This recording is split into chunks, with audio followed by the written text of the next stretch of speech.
इस नव वर्ष में आज परमेश्वर जब मुझको और आपको अपनी पवित्र उपस्थिति में लेके आया है, तो यकीन जाने इस वर्ष में आपके लिए कुछ अद्भुत परमेश्वर करेगा। हालेलुया। आपके लिए कुछ परमेश्वर अद्भुत और अद्भुत तरीके से कर कर अपनी महिमा को बढ़ाएगा। हो सकता है जीवन के अंदर में बीते वर्ष मैं और आप बहुत दुख झेलते आए हैं।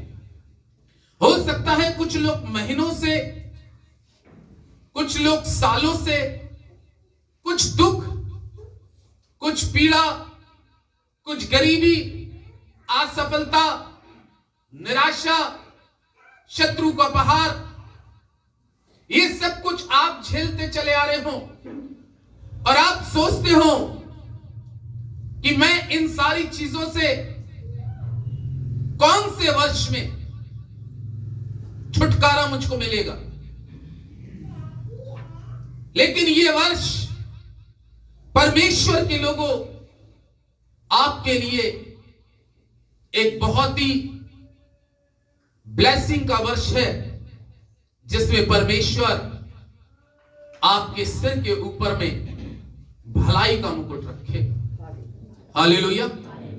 आपके सिर के ऊपर में इस वर्ष के अंदर में परमेश्वर भलाई का मुकुट रखने जा रहा है।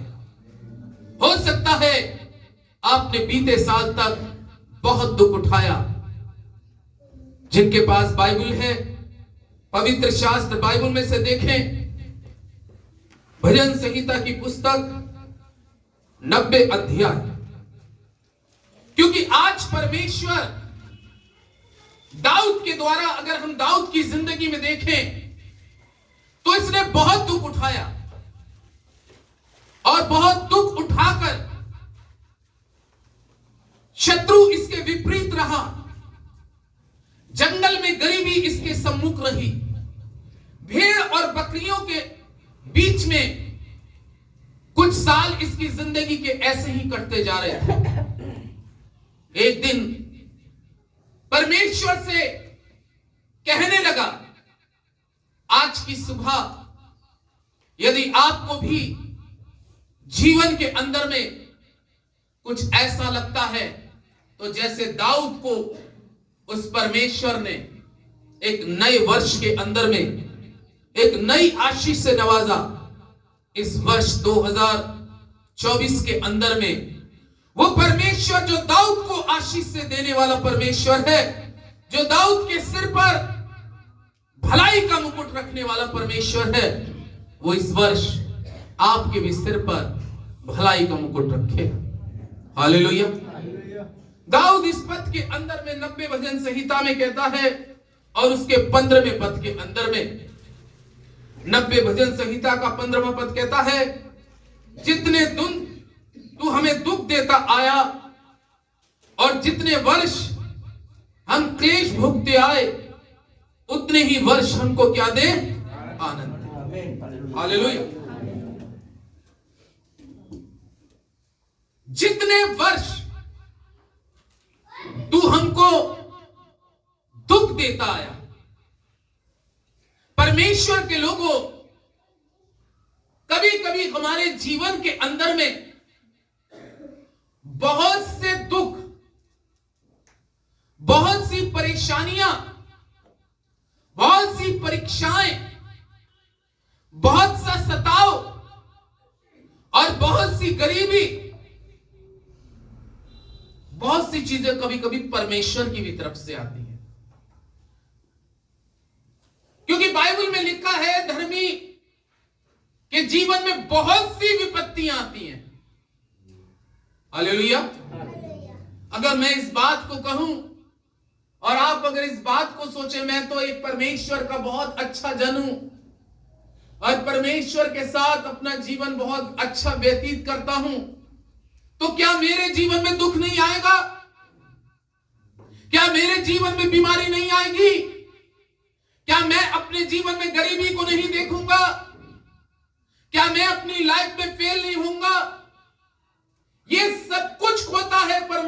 के लोगों, धर्मी के साथ में भी। लेकिन जो धर्मी होता है वो परमेश्वर की बातों को समझता है। लेकिन जो धर्मी नहीं होता, जिसका जीवन केवल दिखावे का होता है, उसके जीवन के अंदर में एकदम चेंजिंग आ जाती है और वो दिशाहीन हो जाता है, परमेश्वर के मार्ग से क्या हो जाता है, हट जाता है। उसका कारण यह है कि क्योंकि वो अंदर से धर्मी नहीं बना। क्योंकि बाइबल कहती है धर्मी अगर 7 बार भी गिरे तो भी खुदा उसको उठाकर खड़ा करता है। धर्मी बनना बहुत जरूरी है। अब आप और मैं ये सोचें कि केवल परमेश्वर का वचन मेरे घर में, मैंने वचन को पढ़ लिया, मैंने प्रार्थना कर ली, मैंने परमेश्वर के भवन में आके उसकी स्तुति कर ली, यहीं तक परमेश्वर के लोगों केवल सीमित मेरी और आपकी जिंदगी नहीं है। आपको धर्मी बनना है और धार्मिकता का जीवन व्यतीत करना है। धार्मिकता का जब आप जीवन व्यतीत करेंगे परमेश्वर के लोगों, तो मैं आपको बता रहा हूं, दाऊद जो छोटी सी उम्र में, बाइबल कहती है कि जिसके चेहरे पर लाली झलकती थी, छोटी सी उम्र में अपने परमेश्वर के साथ जुड़ गया। और जब वो परमेश्वर के साथ जुड़ा है तो बाइबल उस प्रकार से बतलाती है, वो खुद इस चीज को कह रहा है कि जितने दिन तू हमें क्या देता आया, दुख देता आया। बहुत से दुख, बहुत से क्लेश, बहुत सी पीड़ाएं परमेश्वर की भी तरफ से धर्मी के लिए आती हैं। लेकिन परमेश्वर देखना चाहता है कि ये मेरा बंदा, ये मेरी बंदी, मेरे इन वचनों में क्या केवल ये संसार के स्वार्थ के लिए ही मेरे पास आया, या केवल संसार की अभिलाषाओं को ही पूरा करने आया, या केवल अपने जीवन में गरीबी को दूर करने आया। नहीं, परमेश्वर के लोगों, मुझको और आपको जीवन के अंदर में जिस भी हाल में परमेश्वर रखता है, जिस भी स्थिति और परिस्थिति में परमेश्वर रखता है, जैसा परमेश्वर ने रखा है, सबसे बड़ी बात है कि आपका जीवन परमेश्वर वफादारी का चाहता है। वफादार, अगर आप परमेश्वर के प्रति वफादार नहीं है, आप वक्त को देख के चल रहे हैं, वो व्यक्ति धर्मी नहीं हो सकता जो वक्त को देख के चलता है। क्योंकि जिंदगी में उतार चढ़ाव ये हर एक व्यक्ति के जीवन में आते हैं। अगर मैं बाइबल से बात करूं अय्यूब के जीवन में, तो अय्यूब के जीवन में किसकी तरफ से दुख आया था? बाइबल कहती है कि परमेश्वर ने शैतान को कहा था, आज्ञा दी थी, क्योंकि जब तक परमेश्वर की तरफ से हमारे दुखों की खत्म करने की और दुख देने की आज्ञा ना हो, तब तक हमारे जीवन में दुख बना रहता है। और जिस दिन आज्ञा होती है तो उस दिन दुख समाप्त भी हो जाता है। कलाम में लिखा है कि अय्यूब दुख उठाता रहा, पीड़ा सहता रहा। एक समय उसके पास में पूरब देश का एक सबसे ज्यादा रिच, एक सबसे ज्यादा मालदार इंसान, बाइबल कहती है, रात पर टाट ओढ़कर सिर से पांव तक फोड़े से भरा हुआ, क्या कह रहा है?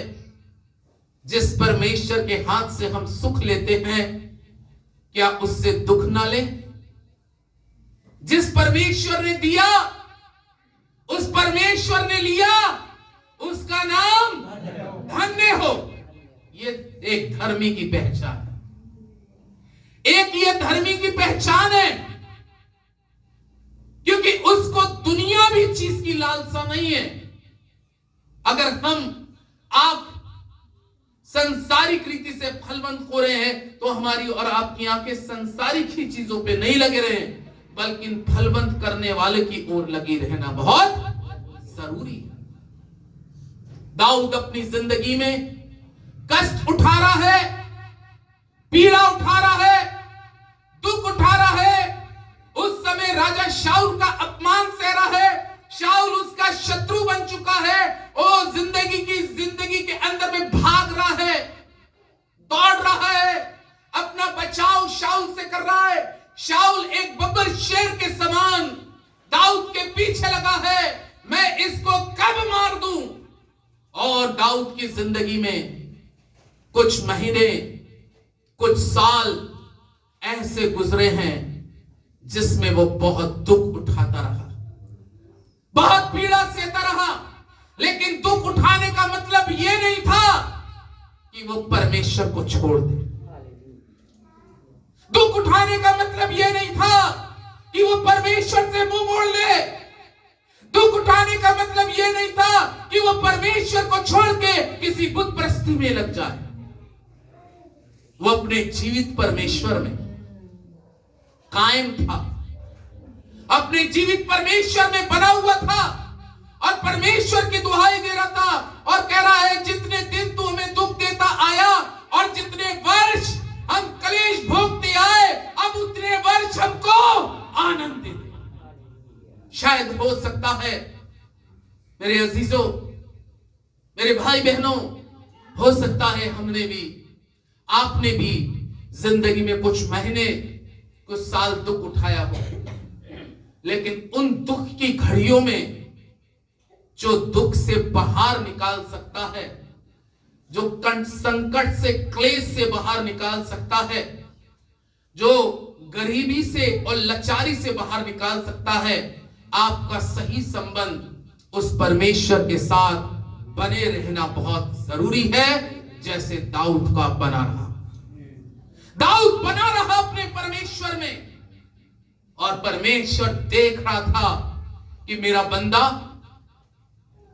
कब तक, मेरी बंदी कब तक सब कुछ सहने के बाद में भी मुझ में बना रहेगा, मुझ में बना रहेगा, मुझ में बना रहेगा।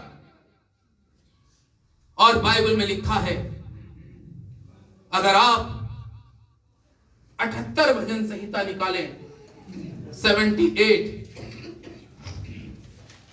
तो परमेश्वर का वचन यहां पर 70 पद से इस प्रकार से लिखा है, क्योंकि अब दाऊद के जीवन के दुखों का, महीनों का, दिनों का और साल के दुखों का अंत हो रहा है। हालेलुया। शायद इस वर्ष आपके भी बहुत से दुखों का, जो बीते साल तक, बीते महीनों तक, बीते सप्ताह तक आप उठाते रहे, तब बाइबल में लिखा है 70 पद से, फिर उसने अपने दास दाऊद को चुनकर भेड़ शालाओं में से क्या कर लिया, चुन लिया।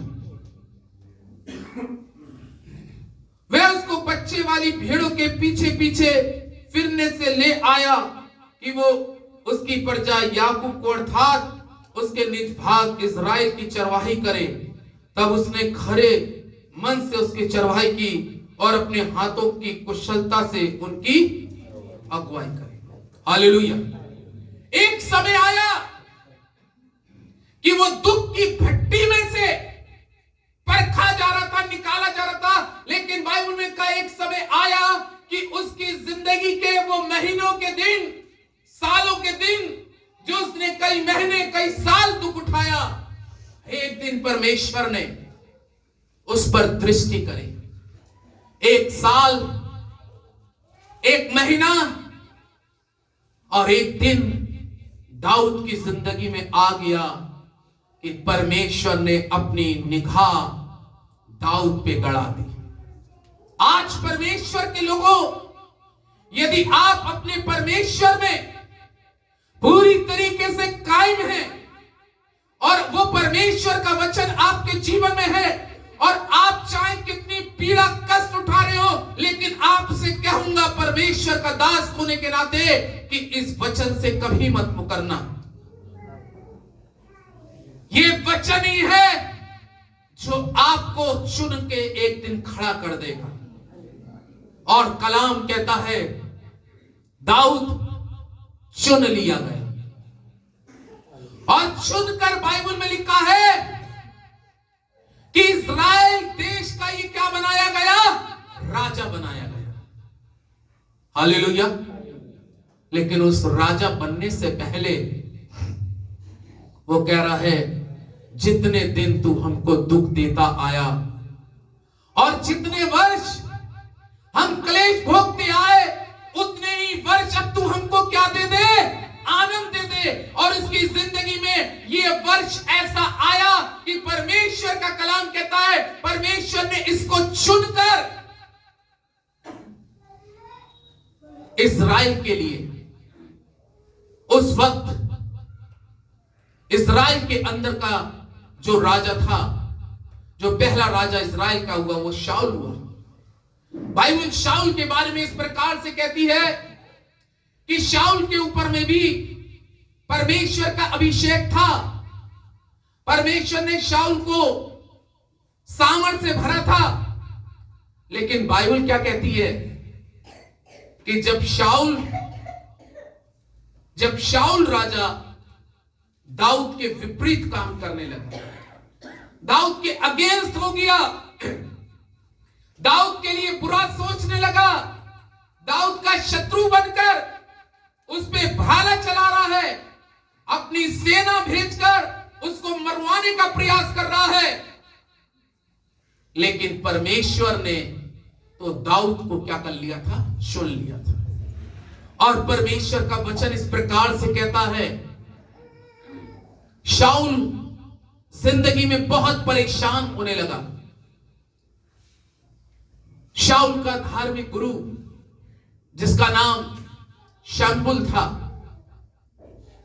कलाम में लिखा है, वो कहने लगा मैं क्या करूं, क्योंकि परमेश्वर शाऊल की प्रार्थना क्या नहीं कर रहा था, सुन नहीं रहा था। जब शाऊल की प्रार्थना परमेश्वर नहीं सुन रहा था, क्योंकि उसके मन के अंदर में दाऊद के विपरीत गलत आ गया था, तो मालूम है शाऊल ने एक और बड़ा गुनाह कर दिया।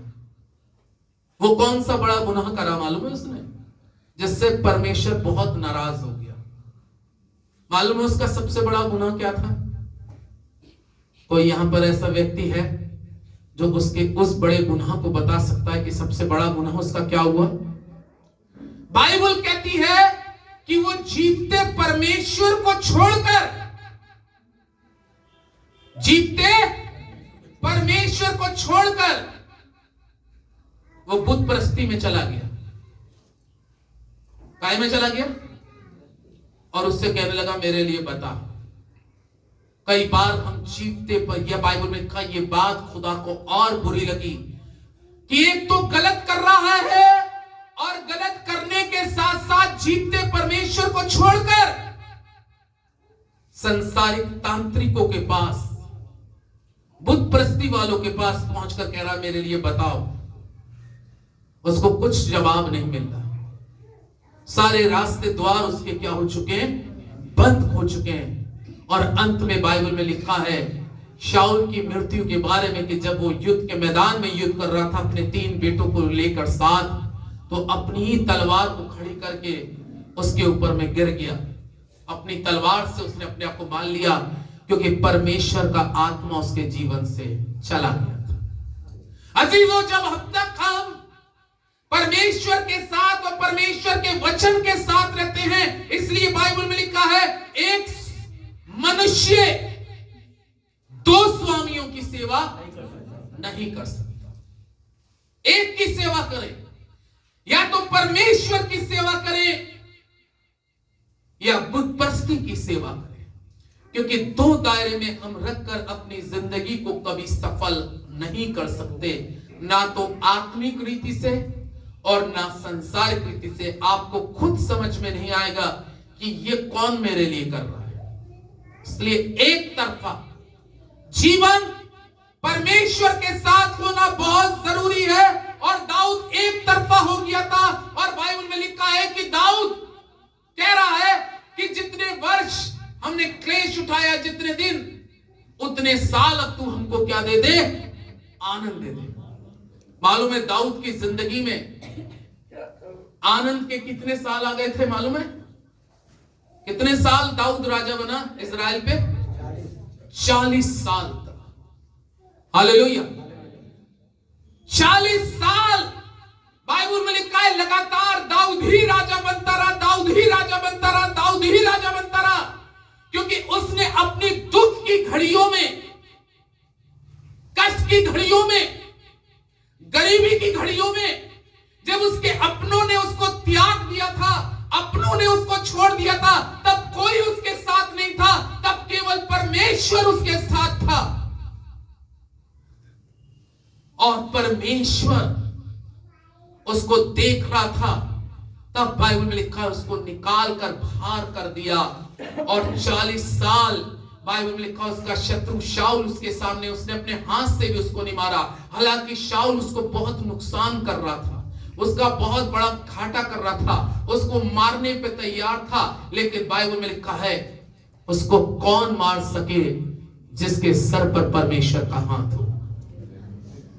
अगर आपके सिर के ऊपर में परमेश्वर का हाथ है, अगर आपका कोई बड़ा नुकसान भी करना चाहेगा, तो वो सेनाओं का यहोवा परमेश्वर, अय्यूब 42 में लिखा है, क्योंकि अय्यूब परमेश्वर में बना रहा, दुख उठाता रहा, वो परमेश्वर ने अय्यूब का दुगना भर दिया, तो वो परमेश्वर आपका भी दुगना भर सकता है। लेकिन परमेश्वर के लोगों, परमेश्वर में हमें स्थिर और कायम रहना बहुत जरूरी है। अपने कष्टों की घड़ी में, अपने दुखों की घड़ी में, अपने परेशानी की घड़ियों में आपको परमेश्वर से मुंह नहीं मोड़ना। तब दाऊद को 40 वर्ष इस्राएल के ऊपर में कहां से निकाला परमेश्वर ने? भेड़ों के बीच में से, भेड़ और बकरियों के बीच में से परमेश्वर दाऊद को निकाल के लाता है और उसको इस्राएल का राजा बनाता है। और वचन कहता है कि वो 40 साल तक इस्राएल के ऊपर में राज करता रहा, राज करता रहा, राज करता रहा। और कलाम में लिखा है दाऊद ही राज नहीं करा, लिखा है दाऊद के बाद उसका बेटा सुलेमान भी इस्राएल पे क्या करता रहा? राज करता रहा। हालेलुया। वो परमेश्वर यहोवा जो दाऊद का परमेश्वर है, जो दाऊद के सालों में और महीनों में बरकत देने वाला है, वो आपके दिनों में और आपके महीनों में और आपके सालों में भी बरकत दे सकता है। बात शर्त है कि जिस समय आपके जीवन में ऐसे पल गुजर रहे हो, उस समय आप अपने परमेश्वर में बने रहें। तब भजन संहिता 65 में दाऊद अब क्या कहता है? भजन संहिता 65 के अंदर में अब दाऊद ने बहुत अच्छी बात करी 9 वर्ष के अंदर में, क्योंकि परमेश्वर ने दाऊद के साथ जो किया उसको लेके 65 अध्याय के 11 पद के अंदर में दाऊद ने बहुत अच्छी बात कही। और क्या कह रहा है? अपनी भलाई से भरे हुए वर्ष पर तूने मानो मुकुट रख दिया और मेरे मार्गों में उत्तम उत्तम पदार्थ पाए जाते हैं। हालेलुया। 9 वर्ष में क्या रख दिया उसके ऊपर? सिर के ऊपर में क्या रख दिया? मुकुट रख दिया, भलाई का मुकुट रख दिया। मालूम है मुकुट किनको पहनाए जाते हैं? राजाओं को, राजकुमारों को क्या पहनाए जाते हैं? मुकुट पहनाए जाते हैं। उस परमेश्वर ने जो राजाओं का राजा और प्रभुओं का प्रभु, उस राजाओं के राजा ने, दाऊद कह रहा है तूने मेरे इस 9 वर्ष के अंदर में मानो मेरे सिर के ऊपर में भलाई का मुकुट रख दिया। इस वर्ष सन 2024 में वो परमेश्वर जिसने दाऊद के सिर पर भलाई का मुकुट इसलिए रखा कि दाऊद अपने दुख में भी, अपने कष्ट में भी, अपनी सताव में भी और अपने शत्रु के विरोध में भी जब था, तब भी अपने परमेश्वर में ही था। हालेलुया। ये समय खुदा के लोगों, मेरी और आपकी जिंदगी में ऐसे बहुत से समय आते हैं जिसमें शैतान मन कहता है ये कर ले, किसी ने कह दिया अरे ये कर लो काम बन जाएगा। काम बनाने के लिए, संसारिक काम बनाने के लिए जिसने दुनिया को बनाया उससे अलग मत हट जाओ। संसारिक मनुष्य कोई किसी का काम नहीं बना सकता। मैं भी परमेश्वर का दास हूं, मैं किसी का काम नहीं बना सकता। मैं किसी का कोई काम नहीं बना सकता। यकीन जानिए, सच बोल रहा हूं। मैं केवल आपके लिए प्रार्थना कर सकता हूं। काम को बनाना, चंगाई देना, आशीष देना वो परमेश्वर के हाथ में। वो अलग बात है कि परमेश्वर मेरी प्रार्थनाओं से बहुतों को चंगाई दे देता है, या बहुतों के काम बन जाते हैं, या बांझ गर्भवती हो जाती है, या लोगों को अच्छी ब्लेसिंग मिल जाती है, लेकिन मैं नहीं कर पाता। मैं तो उसके आगे आपके लिए गिड़गिड़ा सकता हूं, मैं तो उसके आगे आंसू बहा सकता हूं। अगर आप उस जगह से हटाकर मेरे ऊपर विश्वास कर लें तो आज आपसे कहूंगा आप भी धोखे में जा रहे हैं। आप मुझसे प्रार्थना जरूर करा सकते हैं, लेकिन मेरी प्रार्थना पर विश्वास परमेश्वर पे करना, वही आपके सारे बिगड़े हुए कामों को बना सकता है। वही आपके मार्गों को जो टेढ़े हैं सीधा कर सकता है। लेकिन उससे पहले हमें भी सीधा होना बहुत जरूरी है। अब हम टेढ़ी चाल चल रहे हैं, हम तिरछी चाल चल रहे हैं। शम्बुल की पुस्तक कहती है मैं टेढ़े के साथ टेढ़ा हूं, तिरछे के साथ तिरछा हूं और सीधे के साथ। अब आप टेढ़ी चाल चले, मैं तो सीधी चाल चल रहा हूं, और आप कहें मेरे सिर पे हाथ रख के दुआ कर दो, तो परमेश्वर कहेगा इसकी टेढ़ी चाल तो चल रही है, तिरछा चाल चल रहा है। इस घड़ी तेरी भी प्रार्थनाओं में रुकावट है। पहले इसको क्या कर, सीधा कर, तब हम आशीष का कारण बनेंगे किसी के लिए, तब हम लोगों के लिए ब्लेसिंग का कारण बनेंगे। तब दाऊद परमेश्वर के साथ जब अपनी जिंदगी को एक अच्छे ढंग से जोड़ के चल रहा है, तो दाऊद एक नव वर्ष में कह रहा है ओ मेरे परमेश्वर, मैं तेरा धन्यवाद करता हूं इस नव वर्ष के अंदर में, मानो तूने मेरे सिर के ऊपर में भलाई का मुकुट रख दिया। उसने तो भलाई कर दी, उसने तो भलाई कर दी। अब हमें क्या करना है? हमें दूसरों के साथ क्या करना है? बुरा।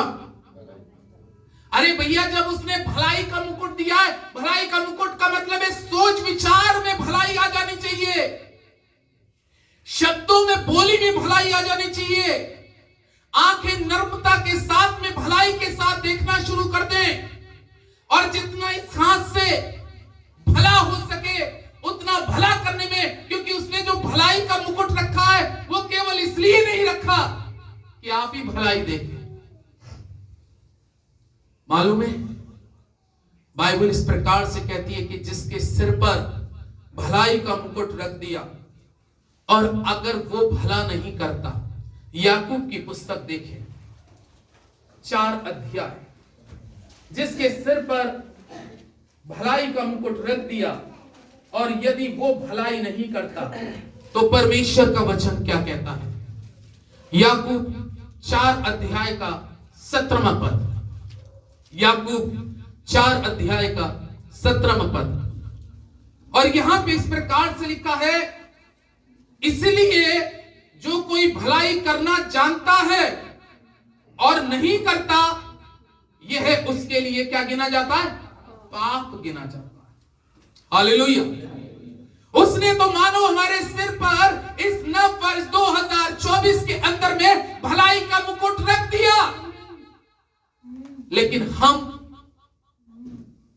अगर भलाई नहीं कर रहे, भलाई के रूप अलग अलग होते हैं, भलाई करने के तरीके अलग अलग होते हैं, लेकिन अगर वो भलाई का मुकुट हमारे सिर के ऊपर में रखा हुआ है, अगर आज आप सोचते हैं कि वो भलाई का मुकुट उसने आपके सिर पे रख दिया है, और उसके बाद उस मुकुट को पहनने के बाद जब किसी देश के अंदर में कोई राजा नियुक्त होता है, जब किसी देश के अंदर में कोई राजा नियुक्त होता है, तो वो प्रजा की काय के लिए होता है? भलाई के लिए होता है। प्रजा की भलाई के लिए होता है कि उसके माध्यम से उसके माध्यम से प्रजा भलाई देखे, लेकिन उसके बाद में भी अगर वो भलाई नहीं कर रहा तो बुराई कर रहा है, तो उसकी बुराई के कारण उसके जीवन में पाप पाया जाता है। इसलिए परमेश्वर के लोगों, जब उसने भलाई का मुकुट हमारे सिर पे रखा है, तो इस वर्ष के अंदर में हम अपने जीवन से भलाई करना सीखें। जब उसने हमारे दुखों को, हमारी पीड़ाओं को, हमारे कष्टों को, हमारे रोगों को, हमारी असफलताओं को खत्म कर दिया, और इस वर्ष में वो कहता है, दाऊद तूने तो मानो मेरे सिर पर भलाई का मुकुट रख दिया। इस वर्ष में यदि आपको ऐसा महसूस होता है कि उसने भलाई का मुकुट, सबसे बड़ा यह है कि आज आप इस शरीर में जीवित हैं। ये भलाई का मुकुट बहुतों के सिर से 2023 में उतर चुका और वो गड्ढे के अंदर में पहुंच चुके, लेकिन मुझ पे और आप पर परमेश्वर ने ये भलाई का जो मुकुट रखा है, इसलिए हमें भी अपने जीवन से अब आगे को क्या करना है? भलाई करना है, भलाई का आत्मा लाना। एक आखिरी पद पढ़ के समाप्त करूंगा। गलातियों की पुस्तक, गलातियों की पुस्तक और उसका 5 अध्याय, इसमें संत पौलुस ने इस प्रकार से कहा, the book of Galatians chapter 6 छठे अध्याय के अंदर में लिखा है, और उसके 9वें और 10वें पद में, हम भले काम करने में साहस ना छोड़ें, क्योंकि यदि हम ढीले ना हो तो ठीक समय पे कटनी काटेंगे। इसलिए जहां तक अवसर मिले हम सबके साथ भलाई करें, विशेष करके विश्वासी भाइयों के साथ। हालेलुया। वो कह रहा है कि वैसे तो तुम सबके साथ भलाई कर सकते हो, लेकिन पौलुस ने एक बहुत गहरी और डीप बात जो कही, वो क्या कह रहा है? विशेष करके विश्वासी भाइयों के साथ क्या करो? भलाई करो। क्यों विश्वासी भाइयों के साथ भलाई करो? क्योंकि वो परमेश्वर के चुने हुए। जब शाऊल की प्रजा के अंदर में एक समय था कि चुने हुए दाऊद के साथ भलाई कर सकता था, लेकिन प्रजा उस समय किसके साथ भलाई कर रही थी? दुष्ट के साथ, शाऊल के साथ। लेकिन वो समय था कि खुदा के भक्त के साथ कंधे से कंधा मिलाकर भलाई करने की जरूरत थी। लेकिन परमेश्वर के लोगों, वो वक्त उनकी जिंदगी में नहीं आया, इसलिए बाइबल में कहा है शाऊल मारा गया और दाऊद अपनी जिंदगी में भलाई का मुकुट पाकर भलाई के कामों में लग गया। जीवन भर, अभी गीत भी गाया, जीवन भर भलाई मेरे साथ रहेगी। हालेलुया। जीवन भर भलाई मेरे साथ रहेगी। मैं प्रभु के घर में सदा क्या करूंगा? वास करूंगा। हालेलुया। ये है परमेश्वर के लोगों, आपका जीवन ऐसा होना चाहिए कि आप जीवन भर भलाई में लग जाए, क्योंकि जो आप भला करेंगे उस मुकुट को पाकर, उस मुकुट की चर्चा जमीन पे ही नहीं बल्कि स्वर्ग में भी होगी कि मैंने इसके सिर पर जो भलाई का मुकुट रखा था, इसने उस भलाई को जाहिर किया। इसलिए नीति वचन की पुस्तक में लिखा है 3 अध्याय के 27वें पद में, नीति वचन 3 के 27 में लिखा है कि जिनका भला करना चाहिए, यदि तुझ में शक्ति है तो उनका भला करने से ना रुकना, क्योंकि तेरे भले कामों का फल तेरे पास में आएगा। तेरे भले कामों का फल तेरे पास में निश्चित आएगा। इस कड़ी को हम लोग फिर से गाएंगे, जीवन भर भलाई मेरे साथ रहेगी, और तालियों को बजाकर प्रभु की महिमा करेंगे।